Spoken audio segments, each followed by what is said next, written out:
reschedule, kailangan mag-iwan ng message, tawagan siya ng 3 beses pataas. Bago siya i-enable, pero mga tao na siguro na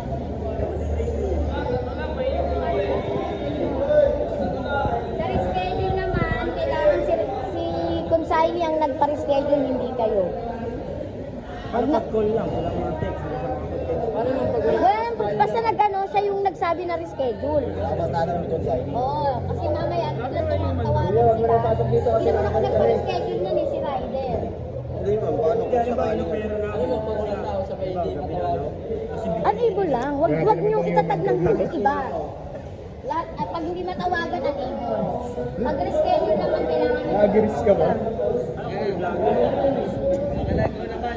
Tsaka huwag kayong mag-a-attempt ng call ng alas 8 na ng gabi ha. Tapos hindi nyo natawagan mula umaga hanggang hapon, alas 8 kayo nagsimula ng tawag. Hanggang alas 4 pa rin. Oo, hanggang ganun pa rin.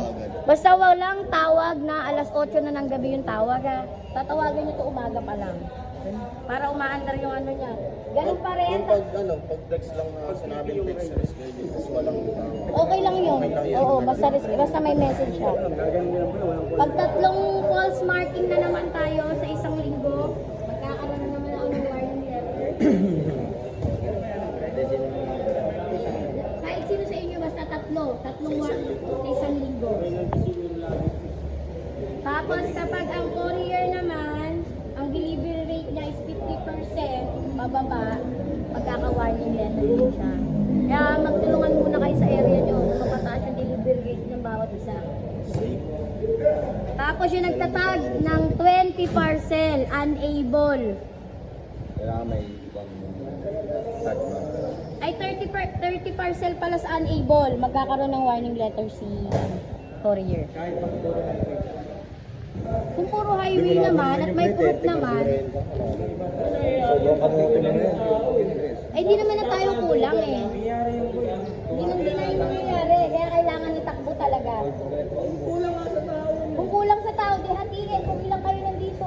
Hindi nangyari yun, di ba? Ilang beses na nangyari sa atin. Hindi na nangyayari yun dahil hindi natataas yung parcel natin, ganyan na yan hanggang katapusan.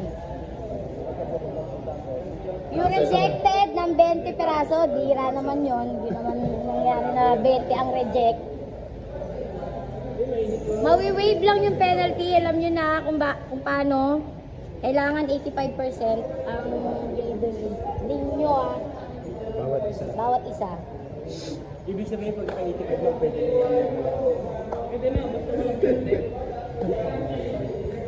Ayun lang ulit, tumaas lang din naman siya ng 2,000. Masaya. Kaya wag basta-basta magre-reject pag walang proof. Pag sinabi ko lang, pwede yan. Yung talagang matagal. Baba na nga ng bigan, pinapataas pa nila yung penalty. Wala pa ba? Puro atipo lang, isa lang tao mag-handover. Walang magbago-bago. Kasi mas lalong tumagal. Hindi talaga. Ha? Wala na yun! Magdalo na yun! Wala na, sige. Okay na. Uy, human room, tama na!